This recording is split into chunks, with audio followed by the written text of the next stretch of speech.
Welcome to the podcast, Food Talks. I'm Dallas Townsend. I will be your host, and I act as the uninformed consumer asking a nutritionist all the questions that you have. Hello, I'm Jordan Townsend. I'm our resident nutritionist here at Naturally You, and I'm here to inform the uninformed consumer, answering and helping to unpack some of your more difficult nutrition questions. All right, well, welcome back. Today we are going to be talking about alcohol and its effects on the body. Now, alcohol, we all know, can be delicious if you're of age. It can make for a good time, can lower your anxiety, socially at least. But there's a lot of bad effects that come along with it, and most people really don't stop to consider. So let's get into it. It's not that they don't even stop to consider. It's just like fast food and smoking, right? It's just that thing we all know isn't great for us, but it's not like I'm going to stop, right? Yeah. So the strangest thing about alcohol is really just how prevalent it is in nature. So pretty much every organic compound out there is usually going to have some form of what we call an OH group or an alcohol group on it, which is just a carbon connected to a single oxygen and a single hydrogen. So because it is such a simple structure, it's not like it's double bonded and it's got phosphorus and all these other things on it. Because it is so simple, remember, oxygen's whole gambit is it's extremely reactive. Mm-hmm. Like it wants to combine or bind with something. Now, when you have oxygen and then you have the smallest hydrogen tied together, you become very usable, for lack of a better word. So it can bind to stuff. You can remove OH groups really easy. You can add OH groups really easy. So kind of essential as far as like the chemistry of our planet and world. A lot of it depends on this simple molecule. The problem is what it actually does as far as not just its effects in the body, but how it interacts with different things. Because again, as long as it's a benign chemical, perfect example is water. When you do hydrolysis and stuff, you're removing OH groups, you're splitting the hydrogen off of it. Mm-hmm. So creating just what we call O2, and then you have, or just a single oxygen, and then you have the hydrogens with it. So that's what's kind of weird about this is because it is so easy to use, it affects pretty much every single cell in our bodies. And that's kind of where the problems with alcohol also begin. So as far as where we start, I kind of wanted to just ask you, what is your biggest question or just prevalent thought that you may have on alcohol? Because there is a lot of stuff for us to go through. Let's start why alcohol is demonized compared to other substances in society. What do you mean? You think alcohol is demonized or isn't?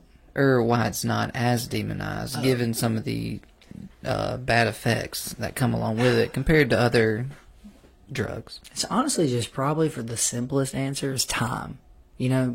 How humans have been fermenting grains since agriculture. Some guy in Mesopotamia left a bunch of wheat out in a bucket in the field, and a storm came through. Probably weren't able to get back out to the field for a few days. They dared some dude in the field to drink it, and he's like, man, this tastes terrible, but I feel good.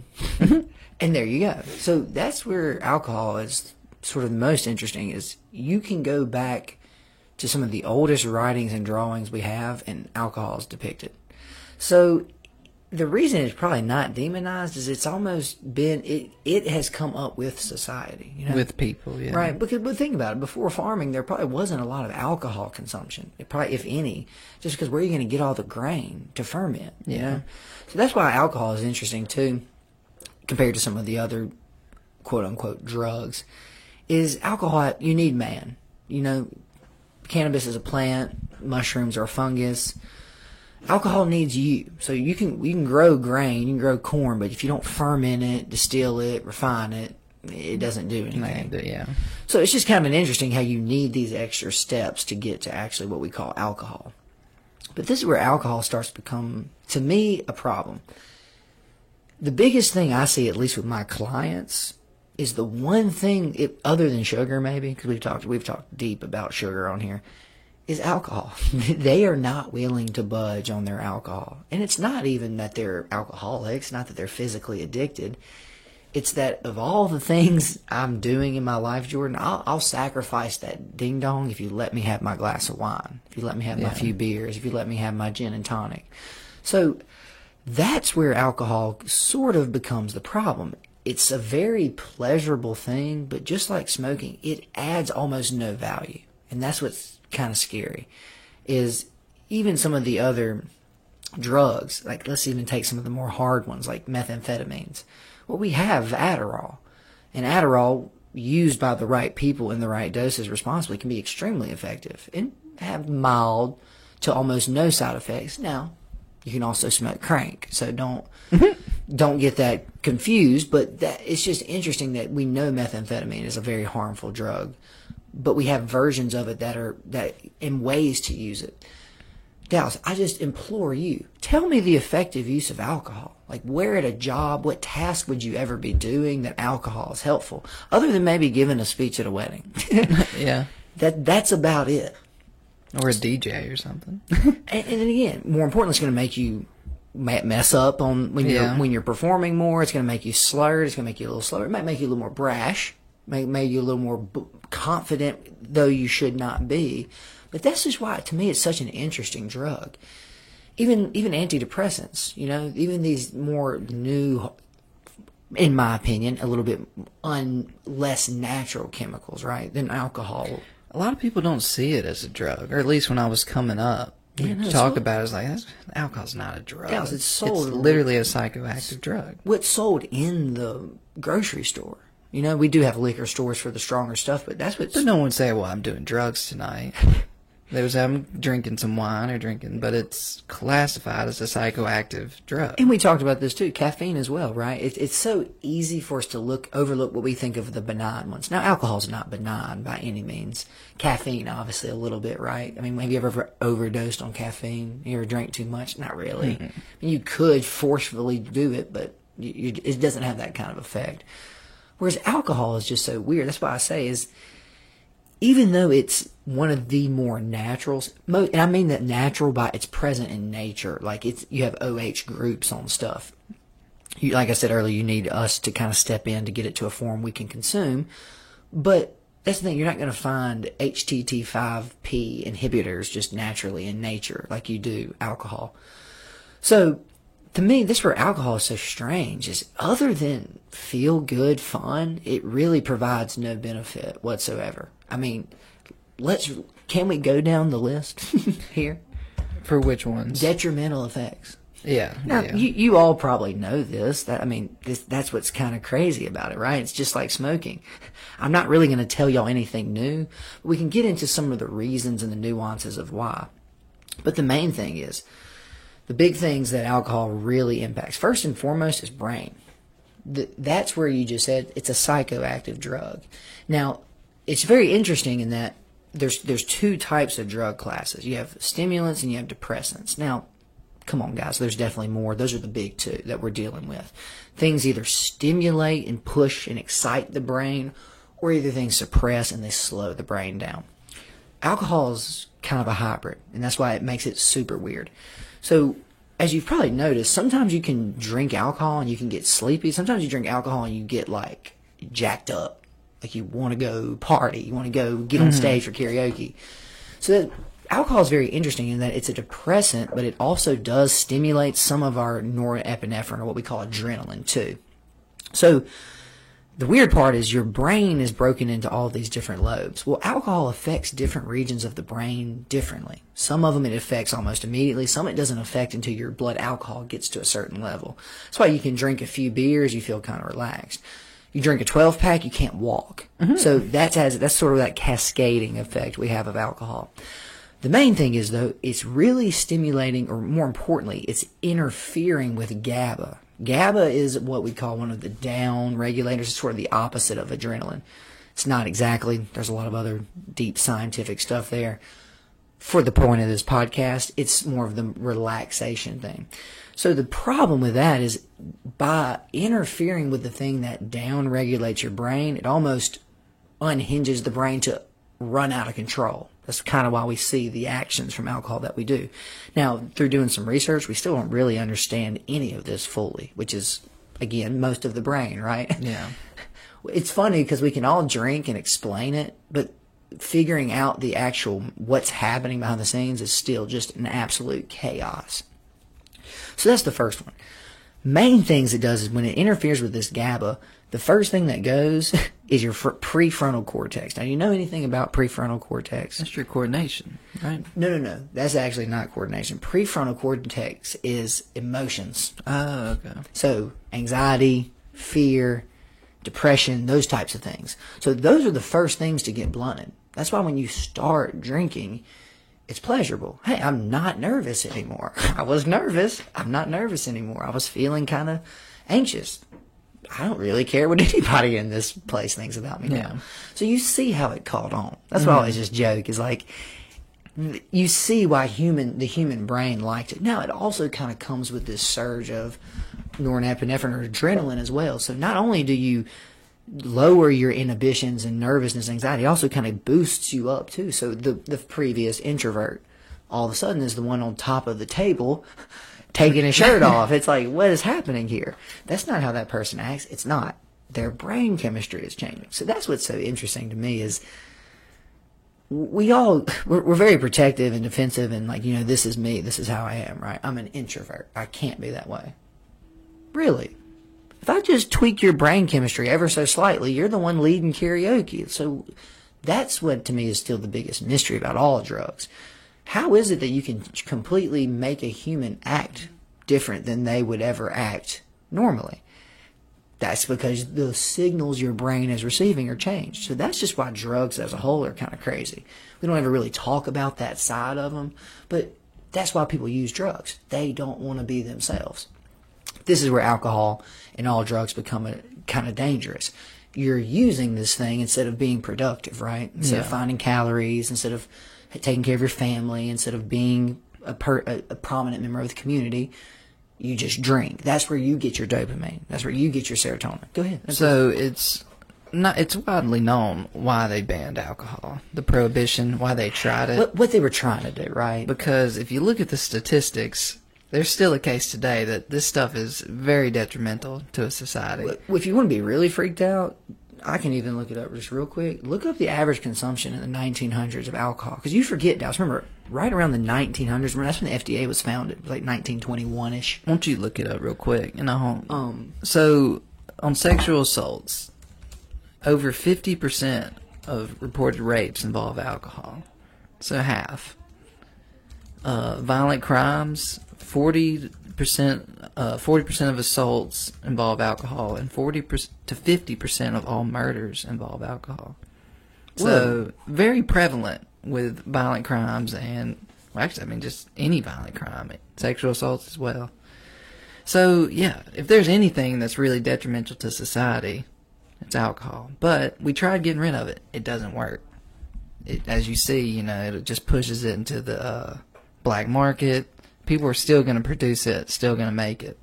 Well, yeah, and as you know, right, it doesn't really matter. But because if you ban something, once people want it, they get it, right? Because that's what, again, is the whole argument for the war on drugs. We don't want the war on drugs, but guys, we tried this. It doesn't work. It made Al Capone rich and the most powerful person or most powerful criminal in the world. And when it comes to social harm, alcohol is by far the worst. It's probably why they tried to mess it up. To make it illegal, because they did a study in 2010, and alcohol is the one substance that does more harm to others than the person who drinks it.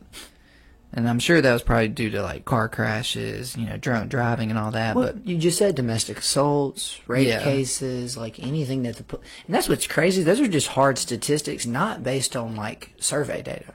Because see, survey data is one thing. Pulling the actual police report data, pulling the alcohol or the traffic crash data. Hey, none of these people were smoking weed.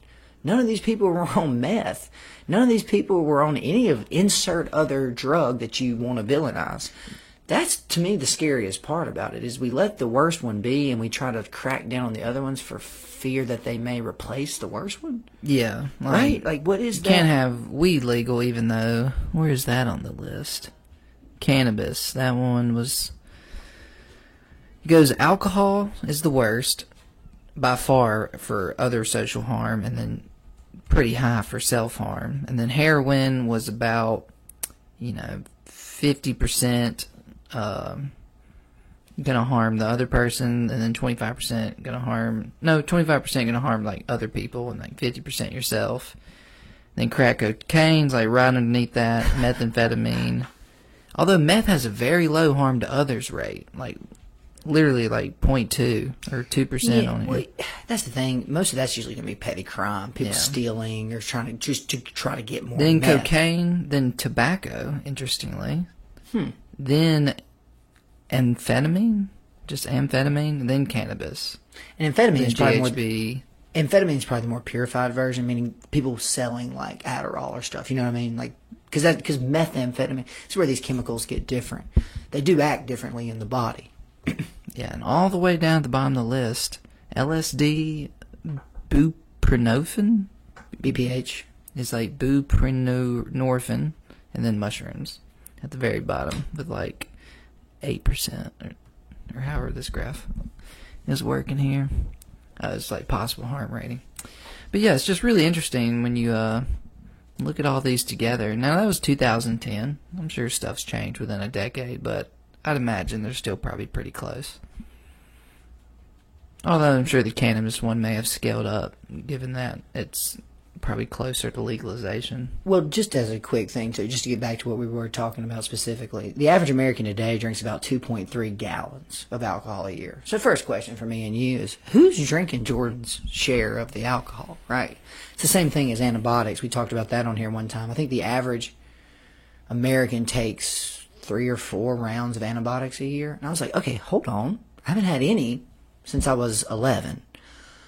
So who's the person taking 12 antibiotics a year? 2 gallons? I mean, maybe. I'm sure I'm at least getting a gallon a year, because a year's a long time. You know, you have drinks here, drinks there. Or a fifth of liquor is a fifth of a gallon. So that just is a good rough estimate, too.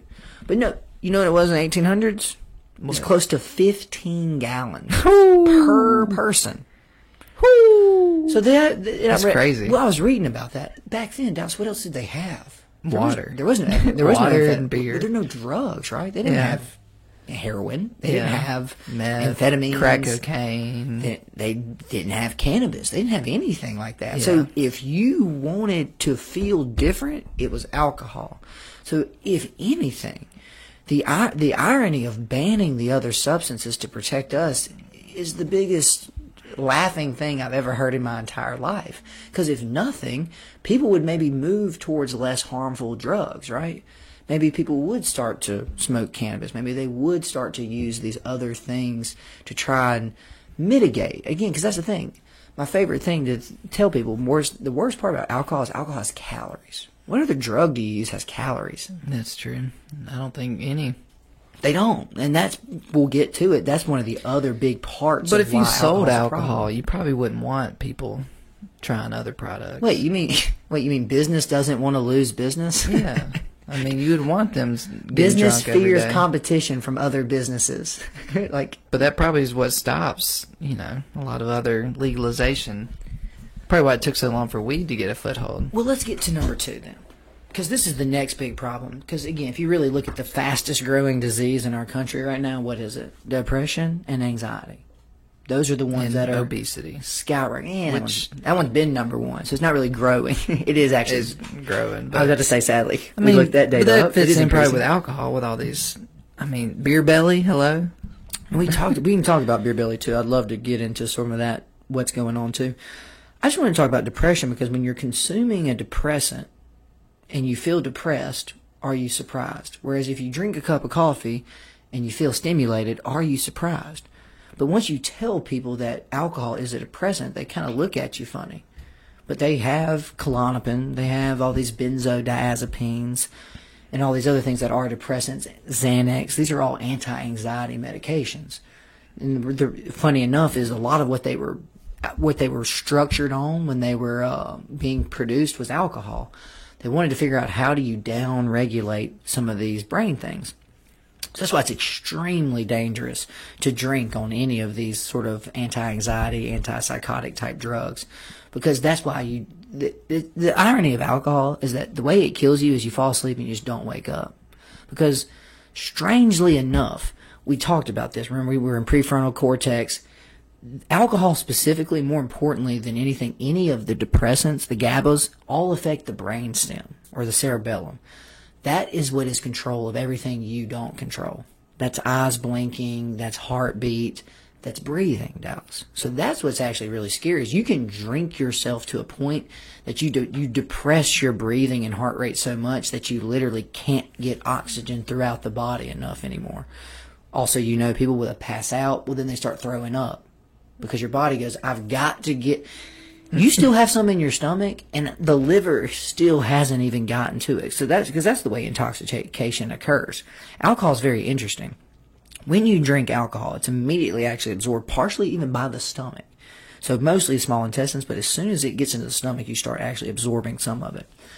So alcohol is weird. Once you put alcohol in, nothing can speed up the metabolism. Nothing. So taking other medications slows it down. Eating other foods slows it down. Doing anything, any other thing that you consume with alcohol slows down alcohol's thing. More importantly, even if you have an empty stomach, the body physically can only process it so fast. That's why we're able to get drunk. Because when you drink it, the liver physically has to start breaking it down. Well, let's just say it can break down 1 gram per liter of blood. So if you've got 0.5 grams per liter of blood, those other 0.4, just making laps. That's what alcohol intoxication is, and we know about blood alcohol content, right? Yeah. Flip that over real quick. That's actually why alcohol is so damaging. Because remember, let's go back to what alcohol is. Alcohol, the reason it kills bacteria, the reason we use it as a sanitizer, is that alcohol is actually, for lack of a better word, an antagonist. Because it has that oxygen group on it, it's always trying to break down, combine with, react with something. That's why I always say, put alcohol on an open wound. What does that feel like? Pain. Ow! That's because alcohol is offensive. Remember, we are 70% water. So alcohol, more importantly than anything, is trying to basically get inside of wherever that water is stored. Because it's actually extremely soluble in water. That's why we have mixed drinks. So the interesting thing about alcohol is it is offensive to every single cell in your body that it touches. So every single cell in your body that alcohol touches feels like that cut in an open wound. So that's why your brain does not like alcohol. That's why your eyes do not like alcohol. That's why your liver, your colon, your heart, your kidneys, anything it touches, it's literally like hot fire touching those cells. This is another big reason. Alcohol increases all causes of mortality. So heart disease, cancer, diabetes, obesity are all directly linked back to alcohol, mostly because of the inflammation it creates. Now, there's some other things too we'll get to, the weight gain, all that other stuff. More importantly too, is its work. That's what I hate. I don't know why we don't think about it like this. But when you drink alcohol, when you eat food, that is work for your liver. Your liver has to metabolize that. So if you're drinking every day, instead of you relaxing and resting and repairing your body in the evening, your liver may not get off until 2 a.m. Even though you passed out on the couch about midnight, that liver was working all night, every night. And you wake up and the first thing you do is you pour some coffee, add a little sugar, eat a McGriddle. The liver goes, I'm going to kill myself. That's also, you know this more than probably our listeners. What's our largest growing new disease? You ever heard of NASH? Yeah, fatty liver. Well, no, that's non-alcoholic stereophatic hepatitis. Yeah. The one that it all started with was alcoholic fatty liver disease. That's actually what they used to call it, because the only time they saw these big fatty livers were on true alcoholics, people drinking between 6 and 9 drinks a day, every day. The problem is we as a society are now eating so much sugar in combination with all this other stuff that we're having non-alcoholic fatty liver starting to show up, which is crazy. But that's where, I always think it's interesting. Imagine them having to name a disease based purely on alcoholics. Because again, the first question your doctor should be, how much alcohol are you drinking? Your liver is literally starting to store fat on itself because it cannot convert all of this excess fuel. Because that's the other interesting thing. Remember, you have the big three food groups. You have carbs, you have fat, and you have protein. Those are what your body turns into energy. You know what the fourth one is? Alcohol. Alcohol can actually be used as a fuel source. So that's another whole kind of scary, weird side to this is, like I said, it has calories in it. So because of that, it creates a lot of problems the other drugs don't. Because of that, like I said, is besides the damage and the things it's doing, your body now has to do something with these calories. That's why I always tell I hate to tell people, if your child comes back from school and they got the freshman 15, it's not from hamburgers. It's not from donuts. It's from alcohol. Because all of a sudden, Dallas, they just added 1,000 calories to the end of their day. And again, I always tell people, after a night of drinking, do you go to the gym? No. You fall asleep. Yeah. Right then and there. So your body says, okay, I've got an extra 850 calories and you're unconscious. What am I supposed to do with these? So typically the body tries to store them in your fat cells. A lot of times it has to store them locally short term, and that's where the fatty liver stuff comes from.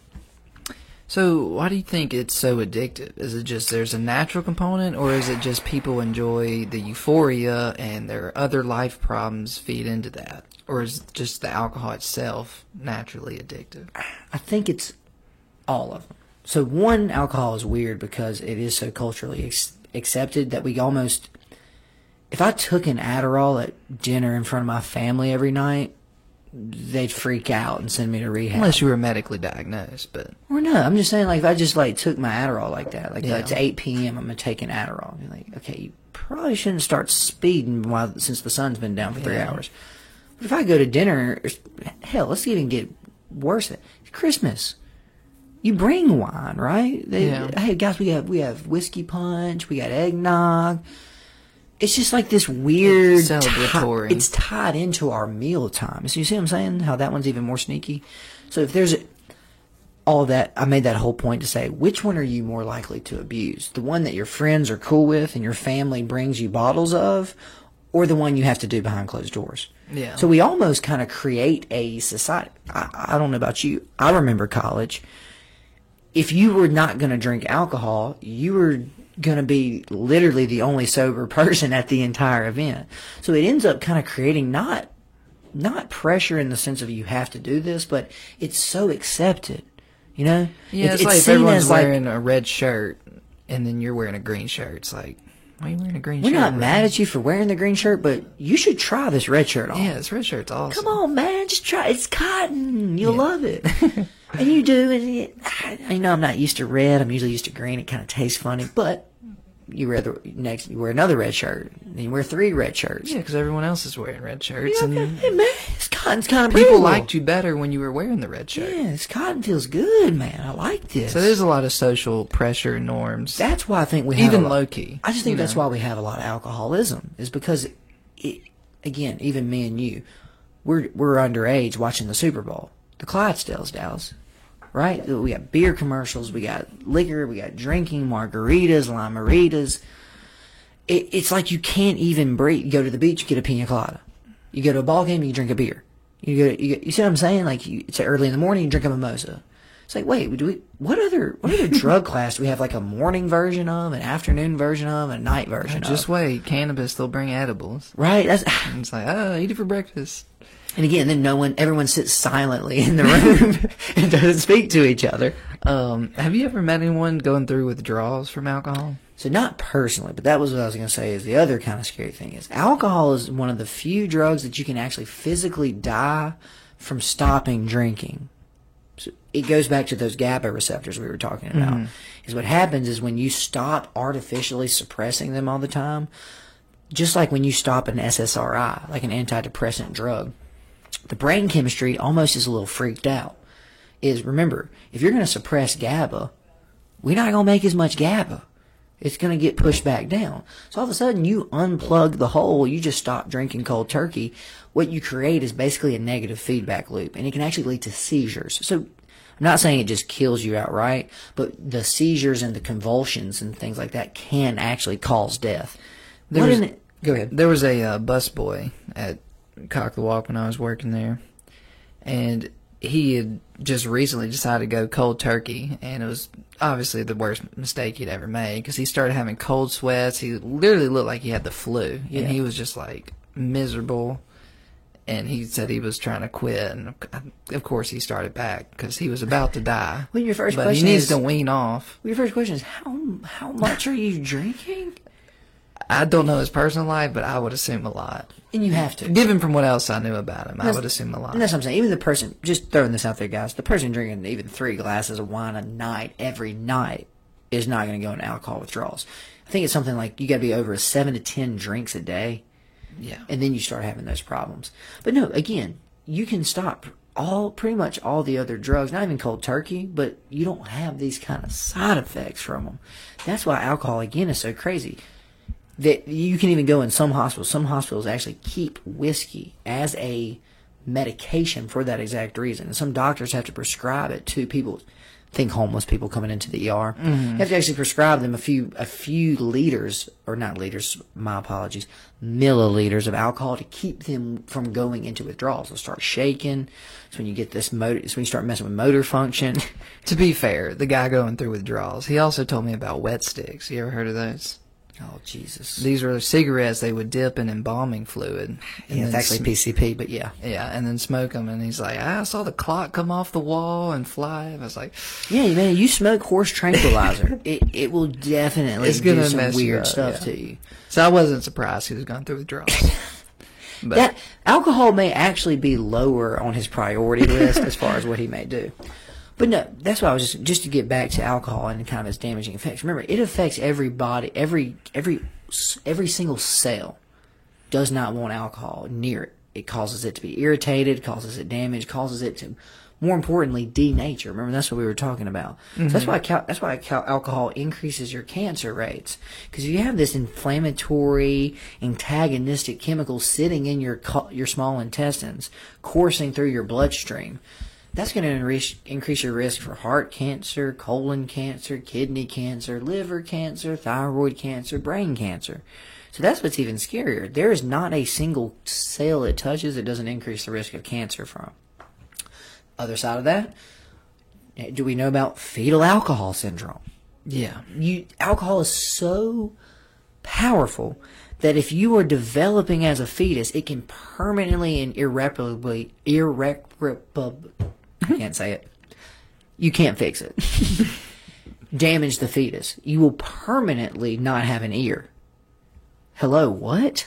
I mean, there's a few drugs we found that do that, but there's none we found that affect the body quite like alcohol. You pretty much don't need to do anything when you have a baby. And When you're growing a baby. Well, and that's the thing. Remember, we have trillions of cells, right? That baby at some points is only a few hundred cells. That's why. Yeah. My heart is more cells than the entire embryo, and that's why it is so damaging to it. You got fetal alcohol syndrome.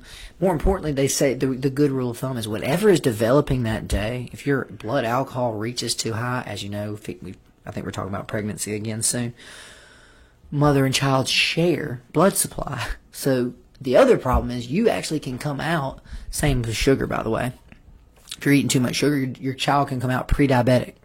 Your child can, remember the whole crack baby epidemic? Similar. Your child can actually come out with alcohol withdrawals. Y'all need to get into that some, just when you are talking on the pregnancy episode that we have coming up. What's that? Just talking about, different diet-related things to avoid, to eat, and whatnot. Obviously, alcohol is for obvious reasons, cigarettes for obvious reasons, but, are there specific things you should be eating? Should you stay away from meat? It's different things like that. Right, no, for sure. Now, the other thing, too, about alcohol is you forget that there's other cells in your body besides the tissue. Alcohol actually suppresses the immune system, too, because it interferes with white blood cell production. More importantly, if you're irritating and damaging the body, it's not going to be worried about bacteria as much. It's going to be worried about mitigating and then helping those cells. So a lot of times your immune system gets put on the back burner until it can figure out what is irritating all these organs around the body. Also, for lack of a better term, this is what I try to tell all my clients. You can look at alcohol as sugar. That's all it is. It's a separate fuel source for bacteria, parasites, viruses, fungus. All of those different things can also use bacteria or alcohol as a sugar source. So that's why I was telling my clients too, you wouldn't come home from work after a long day and drink 6 Coca-Colas in a row. But you'll drink a 6-pack and not think twice about it. Yeah, because I guess the reward for drinking a 6-pack is you're trying to catch that buzz. So, you know, with a Coke, after you drink the first one, the second one's going to taste just like it. So probably worse as you drink too much sugar. And there's only so much of that caffeine But if sugar you're chasing you can do that with. buzz, you probably, especially if you drink a lot, are going to need at least 4 or 5, maybe 6. Well, there's the other side of it too. As you drink, your liver actually starts to make more of the enzymes to break down alcohol. That's why your tolerance goes up. That's why I can drink 2 or 3 glasses of wine, and the same person who drinks all the time can drink 2 or 3 glasses of wine. I can't drive. They're looking at me like, what's wrong with you? Personally, I like to keep my alcohol tolerance pretty low. It's kind of rewarding not having to drink a lot to, get the buzz. Because I was just about to say, that's my favorite thing. Is like you go to a crawfish boil, right? Well, I get 3 Trulies in. Boys, we might need to pack it up and go home. Trulies haven't been doing it for me lately. I don't know why. I do. I don't drink that many. You've been on that 40%. Well, no, I'll drink 2 Red Bridges, and That's not 40% alcohol. well, I'm no, talking about gin. no. I mean, I know that, but I'm talking about I can catch a buzz from like 2 Red Bridge, and it'll take like 4 Trulies. I don't know if they changed up the recipe, but I just haven't been digging them lately. Well, that makes my only thought. Trulies are mostly water. Yeah. So remember, that's one thing. That's one reason. Still, it's 5% alcohol content, right? Well, that's one reason the seltzer's caught on is they're very light. But remember what I just said. Anything else you take with alcohol slows down alcohol consumption. So beer actually comes with a lot more calories. So your body has to process the bread calories along with that the does alcohol. make sense. No, yeah, I'm just saying you're not crazy. That's not a misperceived thing. That's just the science of it. Whereas the Trulies probably have about half the calories. I'm sure So they 2 do. beers or 4 Trulies. One has higher alcohol, but your body can immediately deal with the alcohol because there's no other calories really there. Whereas with the other ones, remember, your body always prioritizes calories over everything. That's why taking alcohol with things like Xanax, Klonopin, any of the benzodiazepines, your body's going to process the alcohol first. That means those powerful depressants stay in your bloodstream longer. So it ends up killing people. That's why people truly black out when they drink those things, because it's about a 3 to 4 times more powerful effect than alcohol by itself. So no, that makes sense. Now my thing would be too is you start to get to wine or liquor too much, beer won't do anything to you. Yeah. That's the real scary thing, is when you get into the 12s, the 30s, the 40s, the 80% alcohol, now you're getting Everclear, right? That's what's even scarier too. If you really break down alcohol, all it is a hydrocarbon. That's the same thing gasoline is. Same the ethanol fuel. It's the exact same thing, just purified and a lot of times larger versions. It's not just OH. It's these really long. Go ahead. So I looked on this Wikipedia page, and it said the alcohol was brewed as early as the 7000 BCE Mesopotamia. Northern China. Oh, Northern really? China. That's what they have hard proof of, evidence. Yeah. I mean, at least that's what Wikipedia thinks, but Yeah, it's about 9,000 years ago. So people go, yeah, why are we okay with alcohol? It's been around. This ain't new, people. Yeah. And again, like I said, think about the year 7000 BC, Dallas. Life is pretty terrible. About 7 of my kids have all died. None of them made it to 2. If there's a chemical, because remember, they may have tea, right? They may not even have tea yet, fully domesticated. They're probably growing rice. That's kind of if it was ancient China, sake was essentially probably the first alcohol, because the sake is either a rice beer, a rice wine, or a rice whiskey, depending on how long you let it ferment for. Okay.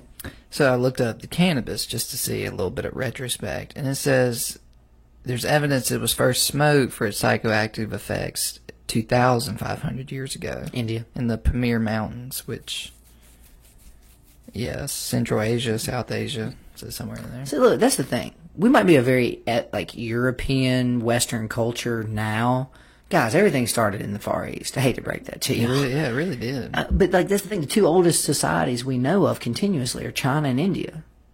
Britain's not on that list. Germany's not on that list.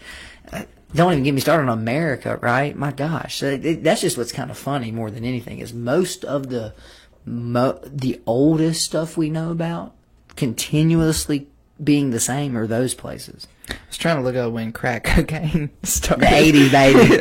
1980. Hey, no, I'm just kidding. Didn't say that. You know how that started, though, really? People would cut cocaine in the 80s with baking soda, right? Or anything white. Yeah. All it took was one guy. He said, hey, man, what if we put this in the microwave and turn it on? What'll happen? Well, turns out you will create crack cocaine. That's how they do it? And then you can smoke it. Yeah, it's that simple. Baking soda, cocaine, microwave it. You gotta have like a silk sock. You gotta do a bunch of other weird stuff to it. But that's... You ever heard of crack lung? Now, again, as far as damage and things like that go, the addiction on that is immediate. Addiction on alcohol sometimes is never, right? Because, again, that's what's interesting about alcohol. Some people do. They have that itch, right? Some people say it's a gene. They say it's a whatever. Some people get on alcohol and they cannot stop drinking alcohol. I don't know about you, but I knew early in my drinking I was not going to be an alcoholic. My body just did not like it. Not like that. Of course I enjoy a nice... My thing is, like you said, I love drinking at a good social gathering. You know, take the edge off, open up, just have conversation with people you wouldn't otherwise. But there's literally zero desire for me to go home and drink tonight.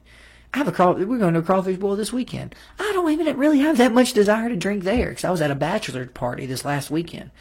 Guys, if you could have seen the amount of beer that was there, it was almost offensive. Mm-hmm. If you could have seen the amount of beer we brought home, it was equally as offensive because we're all old now. We all bought beer like we were going to get blackout. No. Not even trying to. We just bought beer like we were still in college because that's the last time we all saw each other.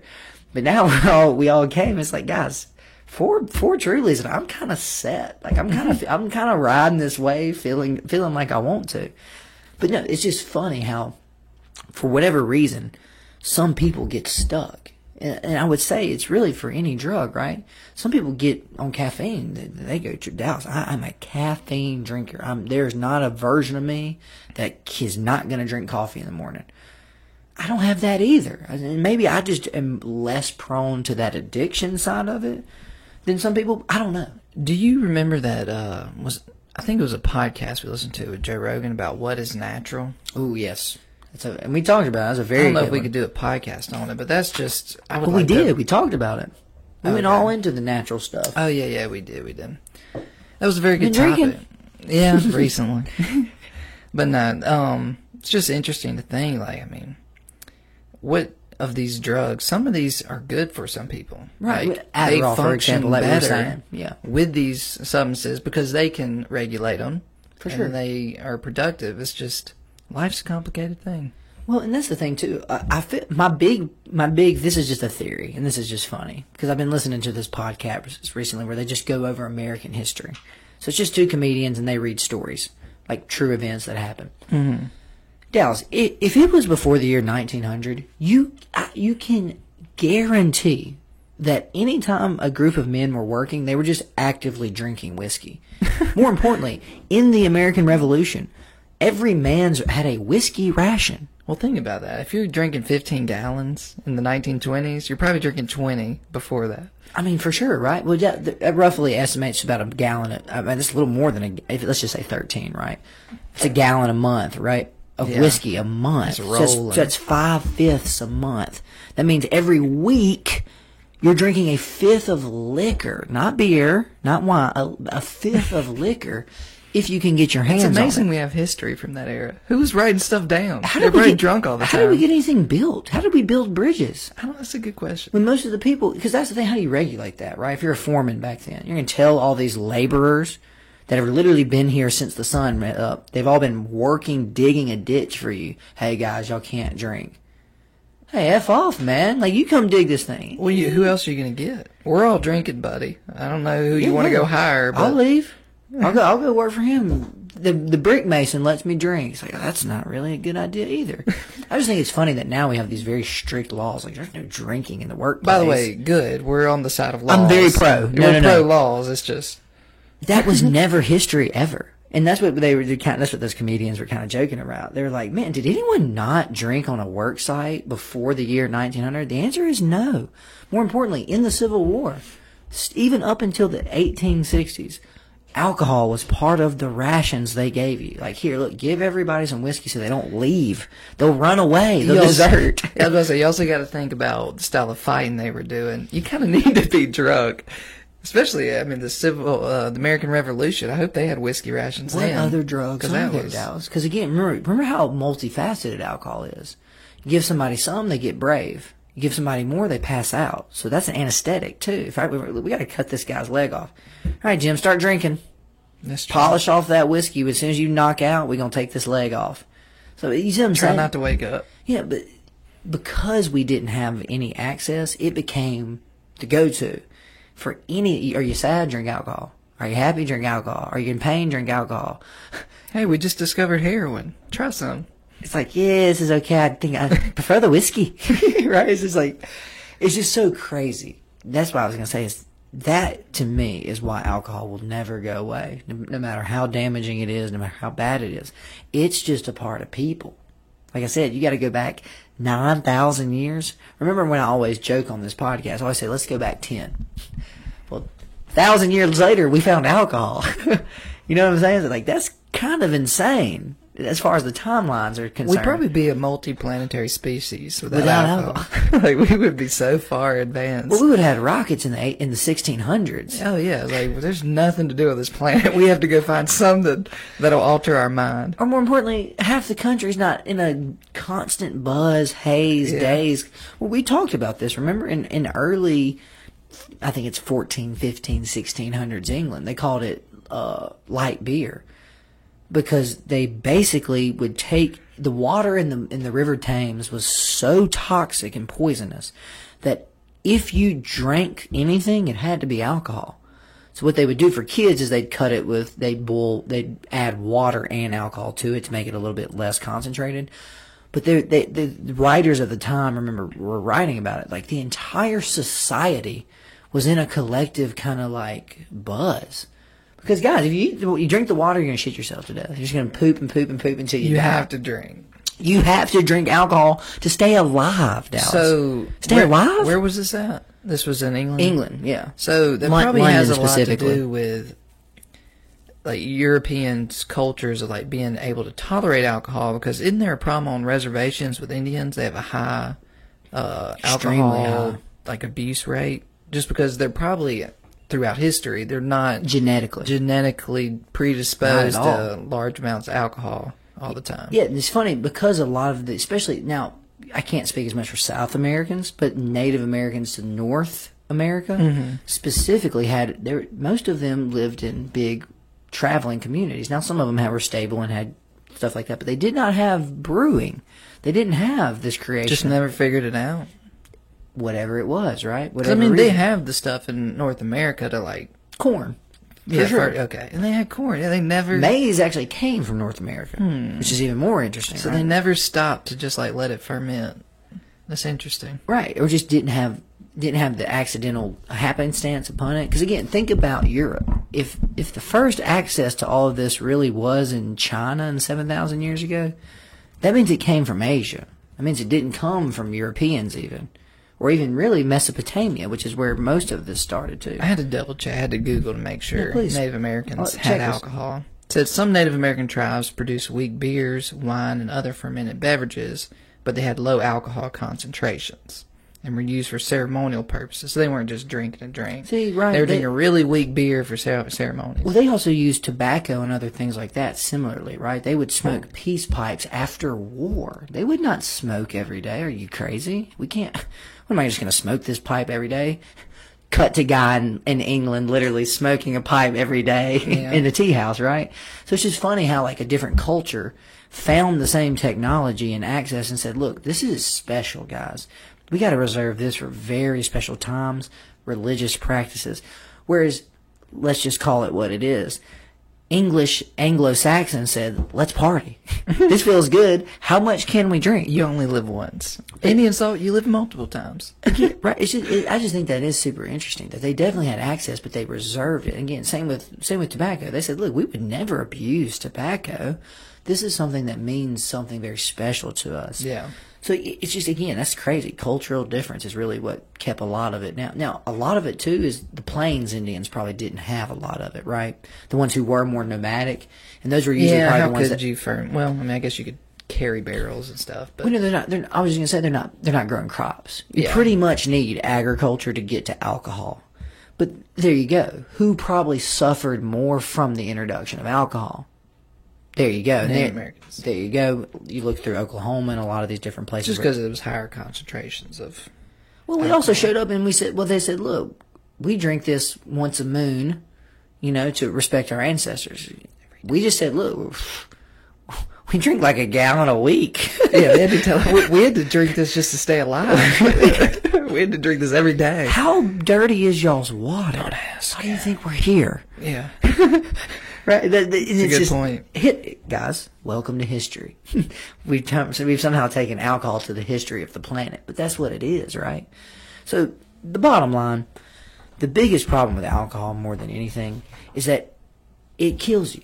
It hurts your liver. It causes you to gain weight. It's damaging to your brain. It hurts your heart. It hurts your digestive system. There's almost no positive other than the way you feel that comes from alcohol. Well, any other thoughts on alcohol and its terribleness on the world? All that to say, I like alcohol, but the thing is, of all of my experience in time, I'm only 28. I don't have a ton of life experience compared to the people listening to this podcast. But like you said, I didn't even need to know those statistics to know that alcohol hurts more people than anything else. I just have seen, more importantly, I've seen how Jordan acts on too much alcohol, and I don't like it. That's one reason you will not ever see that Jordan again. It's just human hypocrisy that it's one of the least demonized, but the most harmful. It's not that it's not demonized. We have MAD, right? Mothers Against Drunk Driving. Only the mothers are upset. The dads are fine. SAD, Students Against Drunk Driving, and that's more just the driving aspect of it. But the problem is, too, Dallas is... Anheuser-Busch is a huge corporation. Miller is a huge corporation. Like Coors Light, all these, like, that's the thing. Go into a liquor store. Do we really need another Cabernet? Why are we still making? Why are there 1,400 Cabernets? Because it's your freedom to try to make your own. You can, right? And you can start a company. But that's where I was just like, I don't even understand. Who are these for? Like, that's the thing. Like, how are there... I guess choice is good, but that's the thing. Humans just want more. We want more gins, and we want more vodkas, and we want more beers. Well, that drive has gotten us to where we are today. I guess, not drinking on the job finally? And by the way, drinking on the job was until like the 60s.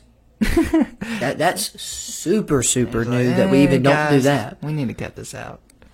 No, You're killing people. OSHA came in, right? You're killing HR people. came in and said, look, man, you can't have 4 martinis for lunch and then come back to the office. Arguably for the best.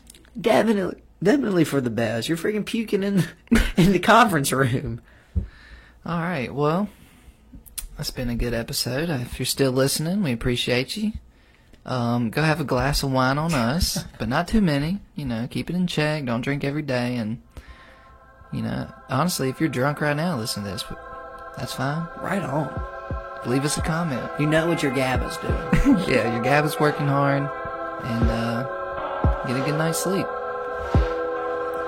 Signing off.